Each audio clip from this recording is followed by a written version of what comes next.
Yesus tidak pernah tinggalkan kita. Yesus tahu pergumulan kita. Orang lain tidak tahu, bahkan istri tidak tahu, suami tidak tahu. Yesus tahu.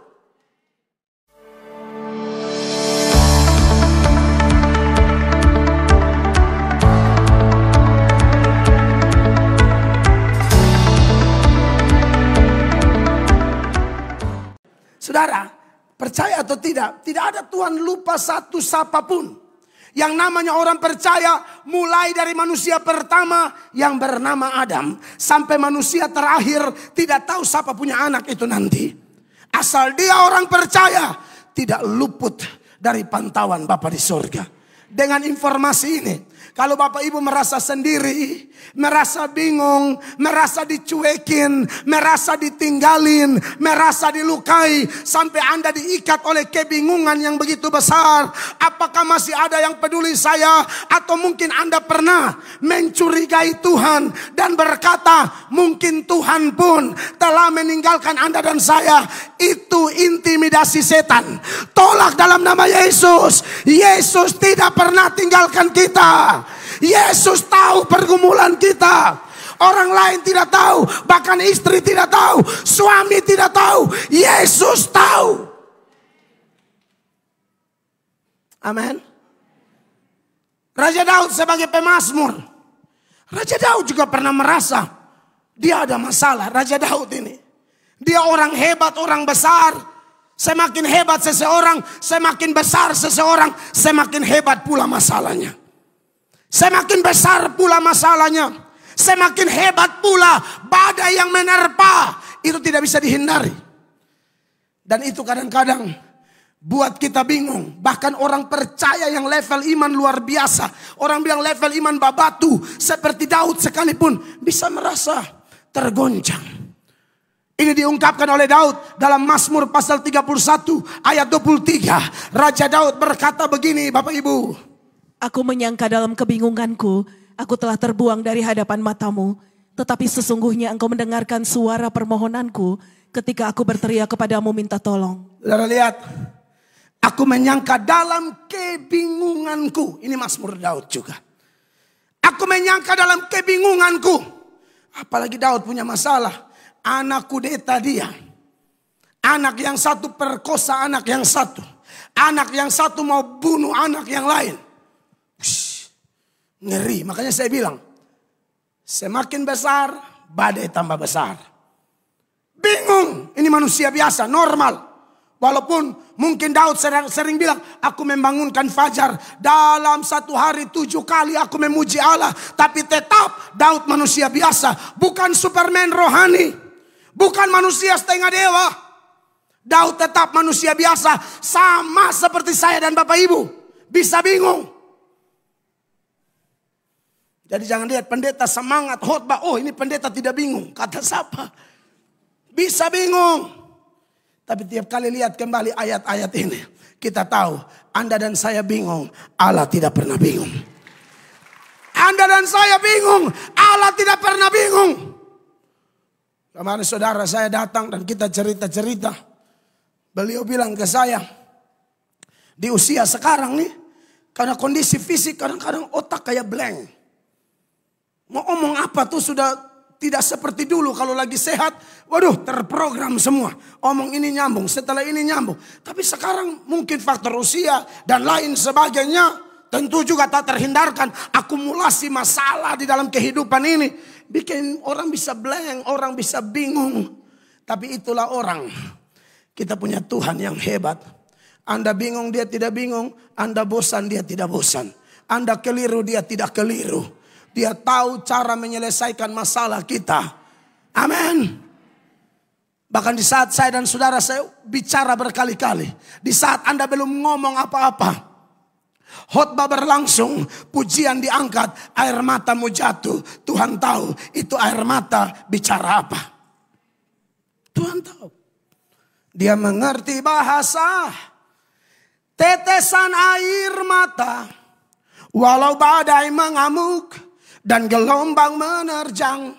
Tuhan Yesus setia. Kita tidak tahu dalam doa Ada yang menyembah Tuhan itu sudah tidak tahu mau ngomong apa lagi, hanya menangis. Allah tahu bahasa tetesan air mata. Kenapa kita eksis sekalipun ada krisis nanti di tahun 2023? Karena Dia gembalakan kita secara pribadi dan pengembalaannya penuh dengan tanggung jawab. Dia tidak akan bergeser dari kita. Yang kedua, masih di ayat 1. Ini ayat mengingatkan kita. Krisis pangan atau apalah cuaca sekarang aneh-aneh. Ya. Ini hari menurut perkiraan cuaca akan ada badai besar. Saya sempat berpikir sedikit. Ini jemaat datang gereja tidak karena tutup tahun. Ini kan momen paling indah. Salah satu momen paling indah dalam satu tahun itu adalah ibadah tutup tahun. Ini kalau badai atau apa segala macam. Jemaat tidak gereja. Aduh bagaimana ya. Sempat pikir, tapi Tuhan pegang kendali atas alam semesta. Tenang-tenang saja. BMKG sudah dengan segala ilmu yang mereka pelajari, biasanya akurat. Tapi seakurat-akuratnya mereka tetap keputusan dari sorga. Amin. Mereka mau bilang bencana, badai ini Tuhan bilang tenang, tenang. Yang kedua, Mazmur Daud, Tuhan adalah gembalaku. Takkan kekurangan aku. Ini hal kedua yang membuat kita boleh yakin. Kalaupun 2023 ada krisis, kita eksis. Kalaupun 2023 ada resesi, kita resepsi. Karena Tuhan jamin kita tidak akan kekurangan. Lihat itu ayat. Takkan kekurangan aku. Saudara-saudara, Dia tidak janji yang muluk-muluk. Pokoknya Dia janji anak Tuhan tidak akan kekurangan.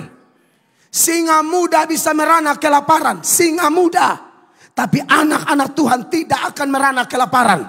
Mazmur 34 ayat 10 dan 11. Firman Allah dengan jelas dikatakan di sana. Takutlah akan Tuhan hai orang-orangnya yang kudus. Sebab tidak berkekurangan orang yang takut akan Dia. Amin. Singa-singa muda merana kelaparan. Tetapi orang-orang yang mencari Tuhan tidak kekurangan sesuatu pun yang baik. Saudara percaya ini? Beri tepuk tangan sebagai manifestasi imanmu. Engkau percaya apapun terjadi, Bapa di sorga pelihara aku. Saudara jangan takut. Tidak akan kekurangan. Raja Daud melewati semua proses. Suka senang, sulit, menangis, ditekan, diserang, dikejar-kejar. Tapi Raja Daud bilang, ini yang aku tahu. Dari aku muda sampai aku tua. Aku tidak pernah melihat anak cucu orang benar apa? Minta roti. Mazmur 37 ayat 25. Sama-sama baca. 1, 2, 3. Dahulu aku muda, sekarang telah menjadi tua. Tetapi apa? Tidak pernah kulihat orang benar ditinggalkan. Atau anak cucu minta roti. Tidak ada kita yang sengsara terlalu sampai makan abu ra'o. Tidak ada. Almarhum mama saya suka pakai bahasa begini. Ya, biar mama babe tanah aja. Yang penting basom bisa hidup. Tapi sejarahnya tidak pernah kita tuh makan tanah. Padahal mama saya bicara itu jujur aja. Sebagai orang yang tidak takut Tuhan. Hanya Kristen KTP. Apalagi kalau kita memutuskan jadi Kristen sungguh-sungguh. Yang mencari dahulu kerajaan Allah. Alkitab berkata dunia cari makan apa, minum apa, khawatir. Ini bagaimana, itu bagaimana. Ini bagaimana, itu bagaimana. Tapi Tuhan Yesus bilang, hei Bapamu di sorga tahu. Makanya Mazmur pasal 6 mulai ayat 31. Firman Allah berkata begini. Dikatakan Matius 6 ayat 31.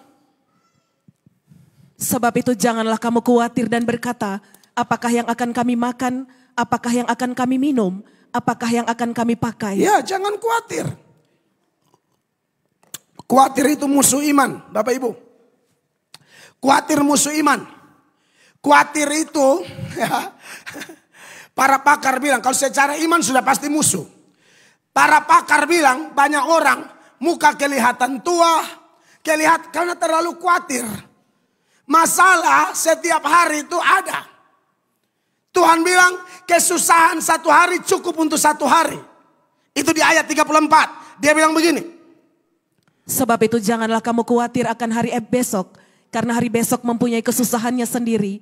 Kesusahan sehari cukuplah untuk sehari. Jadi makanya saya suka beri penggambaran sederhana. Kalau satu hari Allah tetapkan masalah kita ibarat 5 kilogram. Tuntaskan itu bersama Tuhan dalam satu hari. Jangan kumpulkan yang 1 bulan, pikir di satu hari. Itu yang bikin muka tua. Atau 1 minggu Anda kumpul di satu hari. Harusnya 5 kilo, 5 kali 7, 35. Tuhan bilang siapa yang suruh kau tanggung ini 35 dalam satu hari. Ator 5 kilo. Bersama Yesus engkau tidak akan kekurangan. Bangsa-bangsa tidak mengenal Allah, hanya cari prioritas itu. Kita beda. Lihat ayat 32. Dikatakan, semua itu dicari bangsa-bangsa yang tidak mengenal Allah. Akan tetapi Bapamu yang di sorga tahu bahwa kamu memerlukan semuanya itu. Iya, Bapa di sorga tahu. Jadi apa yang harus kita buat Bapak Ibu? 33, 1, 2, 3. Tetapi carilah dahulu kerajaan Allah dan kebenarannya, maka semuanya itu akan ditambahkan kepadamu. Ayat ini cocok dengan Mazmur 23 ayat 1. Semuanya itu maksudnya kebutuhan kita. Ya, bukan keinginan kita ya Bapak Ibu ya. Kebutuhan kita. Kalau keinginan, apalagi keinginan daging, itu biasanya kita doa-doa pun Bapa tidak kabulkan. Makanya Yakobus 4 ayat 3 bilang begini. Ini perlu dimengerti Bapak Ibu. Atau kamu berdoa juga, tetapi kamu tidak menerima apa-apa karena kamu salah berdoa. Salahnya di mana? Sebab yang kamu minta itu hendak kamu habiskan untuk memuaskan hawa nafsumu. Nah, kalau ini bukan kebutuhan lagi. Tapi sepanjang kebutuhan kita, firman-firman yang tadi satu dengan yang lain saling mendukung. Anda tidak mungkin kekurangan sesuatu yang baik. Tapi faktanya Bapak Pendeta, saya Kristen tapi saya sering sekali kekurangan. Ada apa? Beberapa penyebab. Mungkin Anda memang tidak terbiasa melatih diri bersyukur. Sehingga yang harusnya itu sebenarnya sudah cukup. Tapi karena Anda ini tipe-tipe ya. Besar pasak lebih daripada tiang. Tidak tahu bersyukur. Dan salah satu penyebabnya. Anda terlalu banyak lihat ke atas. Lupa lihat ke bawah. Maksud lihat ke atas apa? Terlalu bandingkan diri Anda. Dengan orang yang lebih high class dari Anda. Minta maaf ya. Saudara pun suami PNS golongan 3. Lalu Anda harus bandingkan dengan istrinya Pak Bupati. Ya salah. Kalau istri Pak Bupati galang gading lapis emas, ya sudah itu galang dari nenek. Itu jaga baik-baik. Maksudnya yang penting ada galang. Banyak orang tidak bersyukur. Tuh lalu lihat di atas. Saudara mesti ukur kekuatan dong. Aman. Cek suami punya pendapatan. Cek kalau suami istri punya pendapatan, akumulasinya berapa? Pos-posnya diatur. Jangan bikin diri ke gaya terlalu tinggi, akhirnya sebenarnya tidak kurang. Tidak kurang. Ini firman tidak mungkin salah. Yang salah mindset kita. Salah mindset kita. Pola hidup kita salah. Tidak tahu bersyukur. Makanya berasa kurang. Kurang apa? Tidak kurang. Tidak akan kurang. Amin. Coba lihat ke bawah. Saudara pun sepatu yang itu tuh. Ada loh istri-istri itu yang bakal lakinya gara-gara sepatu. Sebagaimana Tuhan Yesus tidak berubah. Sepatu ini tidak berubah. Dahulu waktu kita menikah. Sekarang. Dan mungkin.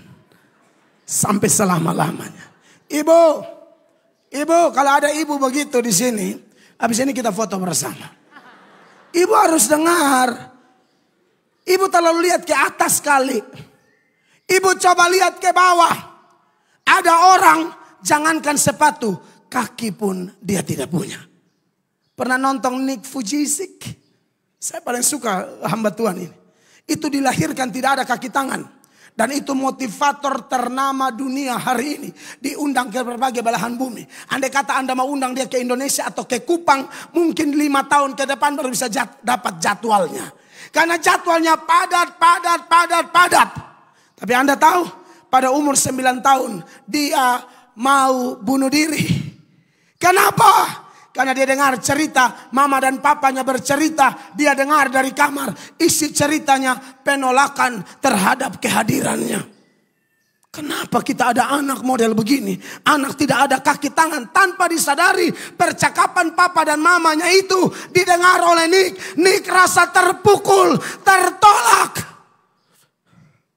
Nick mau bunuh diri. Tapi ayat yang membuat Nick bertobat, Yohanes 9. Ayat 1 sampai ayat 3. Itu ayat bilang apa? Perhatikan. Waktu Yesus sedang lewat, ia melihat seorang yang buta sejak lahirnya. Murid-muridnya bertanya kepadanya, Rabi, siapakah yang berbuat dosa? Orang ini sendiri atau orang tuanya sehingga ia dilahirkan buta? Dari lahir sudah buta. Lalu ini dosa siapa? 2 dan 3. 2. Jawab Yesus, bukan dia dan bukan juga orang tuanya. Tetapi karena pekerjaan-pekerjaan Allah harus dinyatakan di dalam dia. Ayat ini membuat Nick bertobat. Okelah, saya tidak seperti yang lain. Saya dilahirkan tanpa 2 tangan, tanpa 2 kaki. Hanya ada sepotong kaki ayam di sini. Kaki yang modelnya kayak kaki ayam. Saudara, saya ikut KKR-nya di Istora Senayan. Tahun entah 2001, 2002, 2003 saya kurang tahu, kurang ingat pasti. Tapi saya ingat Nick digendong masuk. Ditaruh di atas. Kayak mimbarnya dia. Tapi dia kan hanya geser-geserin pakai mic wireless. Dia rasa suasana satu Istora menangis. Saya juga tidak bisa tahan. Tiba-tiba Nick omong begini. Orang Kristen Indonesia. Jangan menangisi keadaanku. Saya tahu Anda melihat saya, Anda menangis. Asal Anda tahu, dalam Yesus aku sempurna. Wow. Ini iman loh. Dalam Yesus aku sempurna. Orang tidak ada kaki tangan. Roh Kudus bisa kasih yakin kau. Itu cuma tubuhmu yang akan kembali ke tanah. Kau sempurna. Kau dibayar mahal oleh darah Yesus. Amin. Banyak kita tidak bisa bersyukur. Terlalu lihat ke atas sih. Lihat dari orang-orang yang lebih susah, lebih menderita dari kita. Tapi tidak berhenti cari Allah. Tidak mau protes Allah. 2023 sifat begitu buang. Buang. Apakah pernah ada di Bapak Ibu dan saya? Buang. Kita buang sama-sama. Jangan bawa-bawa masuk itu ke 2023. Sudahlah. Semua masa lalu, kekurangan, kegagalan. Semua penyakit-penyakit rohani yang merusak perjalanan iman kita di tahun ini. Kubur ini malam. Kubur malam ini.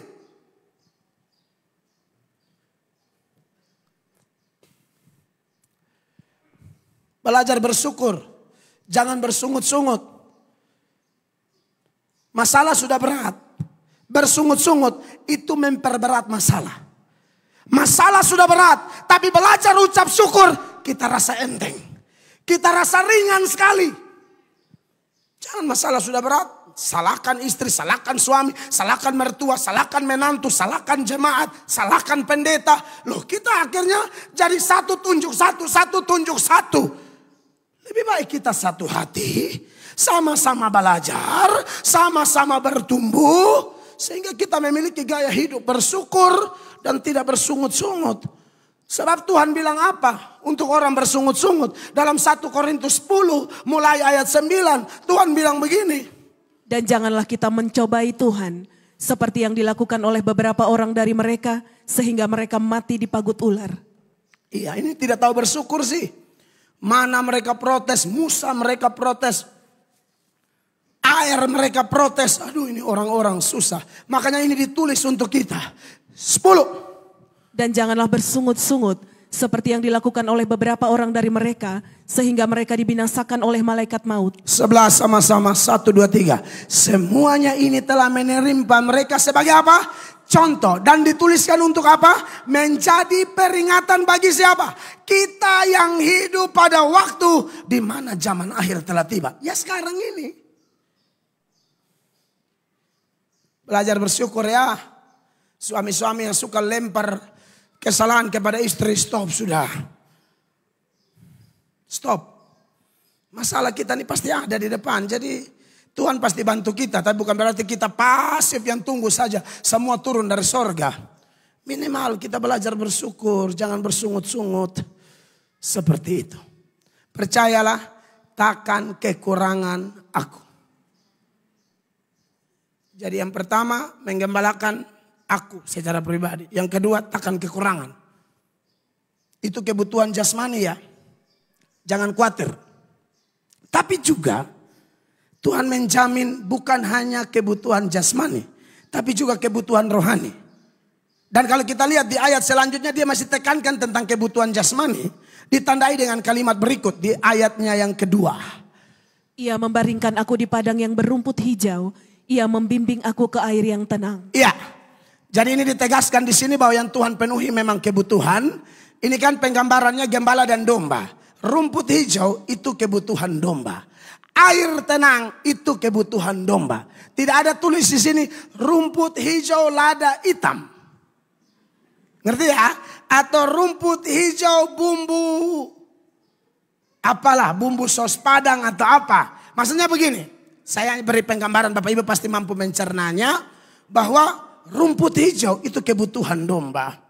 Jadi betul-betul Allah jamin kebutuhan kita aman. Ya, air adalah kebutuhan dari domba. Dijamin terpenuhi. Tapi kemudian selain kebutuhan jasmani kita, dia mulai maju kepada kebutuhan rohani kita. Kadang-kadang masalah hidup dan lain sebagainya membuat kita ini lelah, capek berpikir, tekanan, perasaan, kacau balau, terbolak-balik, gundah gulana, gelisah. Itu kan sering terjadi pada kita. Tapi di ayat 3 sama-sama baca 2-3. Ia menyegarkan jiwaku. Haleluya. Ia menuntun aku di jalan yang benar oleh karena namanya. Bapak Ibu, bukan hanya kebutuhan jasmani. Tapi apakah jiwa Anda tertekan? Apakah Anda punya masalah yang melukai hati? Melukai jiwa Anda dan saya? Dia jamin ia akan menyegarkan jiwa kita. Amin, kekasih Allah. Dalam terjemahan NIV dia bilang, He restores my soul. Dia memulihkan jiwaku. Memulihkan dari apa? Kelelahan, keletihan. Bahkan kalau kita lihat teks ini, lanjutnya dia bilang, ia menuntun aku di jalan yang benar. Kontras jalan benar adalah jalan salah atau jalan yang sesat. Selain masalah-masalah hidup yang melelahkan jiwa kita, kadang-kadang banyak kebejatan moral, kesesatan secara ajaran membuat kita pusing, bukan? Kita sudah diajar di gereja bertahun-tahun, Tritunggal tuh begini. Contoh ya, muncul di YouTube, ada yang jelaskan lagi, begini. Bikin kita pusing.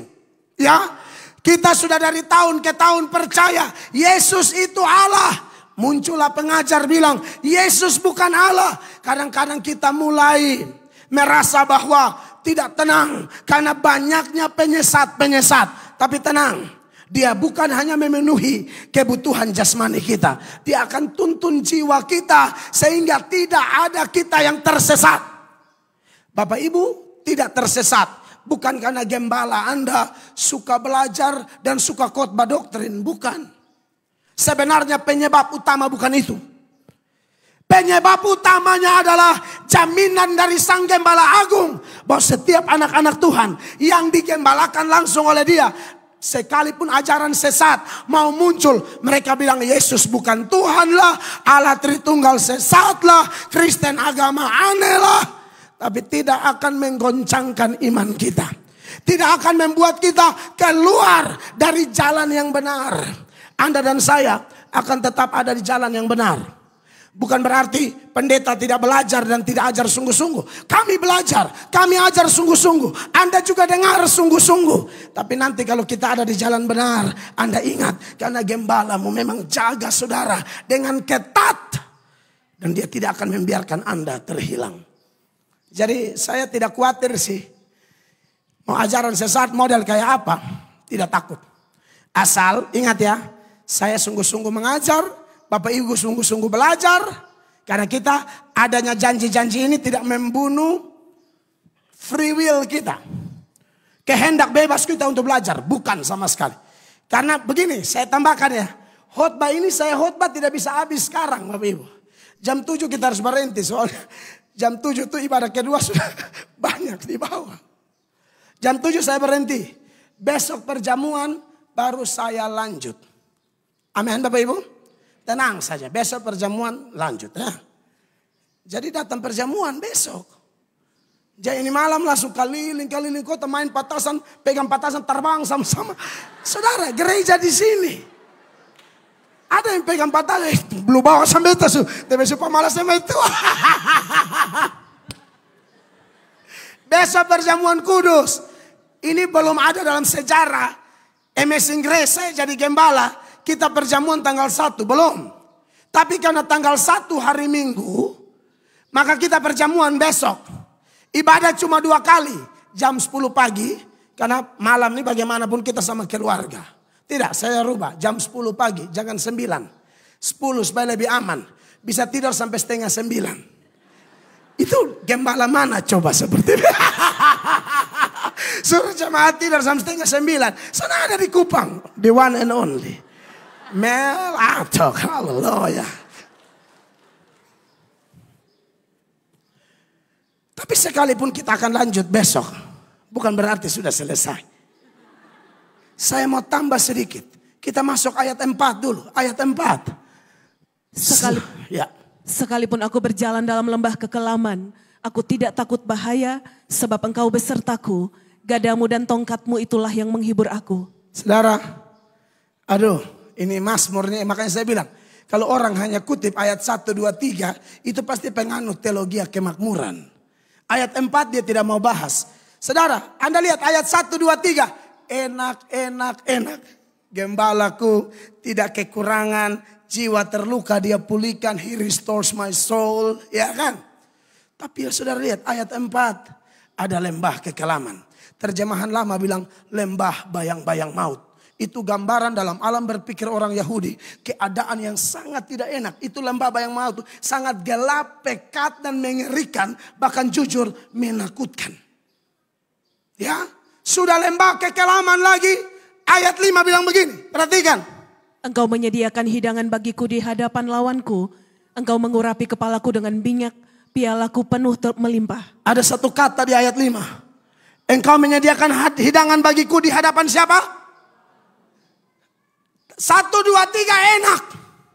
4 lembah kekelaman. 5 ada lawan. Dan Anda tahu dari kata Inggris, lawan itu dia pakai kata enemies. Ada jamaknya, S-nya. Enemies. Artinya apa? Sebagai domba Kristus, lawan kita terlalu banyak. Musuh dari luar, musuh dari dalam, ke Yudas ada. Paulus dalam 2 Korintus 11 ayat 23 sampai 28, tak usah baca, catat saja. Paulus menyebutkan sejumlah tantangan dan salah satunya Paulus bilang apa? Ada musuh dari luar, ada musuh dari dalam, ada saudara-saudara palsu. Tapi saudaraku, sekalipun ada lembah bayang-bayang maut, sekalipun ada musuh yang begitu banyak, tapi apakah kita gentar? Apakah gembala lari ke setinggal kita? Tidak. Anda bisa bayangkan. Dalam lembah bayang-bayang maut. Tidak dikatakan Raja Daud lari terkencing-kencing. Saudara lihat kembali ayat 4. Aku apa? Sekalipun aku berjalan. Keadaan boleh menakutkan. Tapi anak Tuhan sejati yang digembalakan oleh Tuhan Yesus. Anda tidak tipe yang khawatir, gelisah, ketakutan, tidur bola balik sampai jatuh. Kepala mau pecah karena di keramik. Tidak. Anda jalan santai. Beda sama orang fasik. Orang fasik tidak ada yang kejar dia lari loh. Amsal 28 ayat 1. Perhatikan. Orang fasik lari walaupun tidak ada yang mengejarnya. Siapa yang buru lu kalau lari? Tapi itulah fasik. Tetapi orang benar merasa aman seperti singa muda. Saudara, ingat ini ayat. Kontras anak Tuhan, masalah boleh tambah banyak. Kita jalan santai. Bukan lari terbirit-birit, tidak. Bukan lari terkencing-kencing. Kalau Anda fasik, kita semua pernah jadi fasik toh. Selalu curiga. Ini satu kayaknya mau suanggi saya. Dia mata merah tuh mete air. Kok kenapa jadi Swanggi gitu loh? Hah? Dia Swanggi lah, Swanggi pengusaha. Kok kata dan dia nih tunggu sah. Kok acara tutup tahun berlangsung. Swanggi kita santai aja. Amin. Tapi apakah Swanggi ada? Ada. Apakah mereka bisa Swanggi kita? Bisa. Tapi itu pun tidak buat kita lari terbirit-birit. Kalau ada orang Swanggi, itu bagian dari lawan dan bayang-bayang maut. Tapi kita tidak gentar. Saudara lihat. Lawan begitu banyak. Tuhan bikin apa? Bikin pesta di ayat 5. Saudara lihat ayat 5. Engkau menyediakan hidangan bagiku. Ayat 1, 2, 3, 4. Itu masih omong gembala dan domba. Ayat 5 bukan gembala dan domba lagi. Tuan pesta dan tamu. Tuhan memperlakukan Anda domba-dombanya, saya domba-dombanya. Itu seperti tuan pesta dan tamu. Siapa tuan pestanya? Dia. Siapa tamunya? Kita. Anda tahu kebiasaan orang Yahudi kalau sambut tamu? Kalau tamu masuk, tuan rumah harus begini. Kalau tamu masuk, harus siap pembasuhan untuk kaki tamu. Harus siap segala sesuatu yang terbaik. Allah hanya mau gambarkan. Lawan boleh banyak. Tapi Tuhan bukan hanya memperlakukan kita seperti domba. Dia akan servis kita. Maka tidak berlebihan tema malam ini. Dunia boleh resesi. Kita resepsi. Beri tepuk tangan yang meriah bagi Tuhan.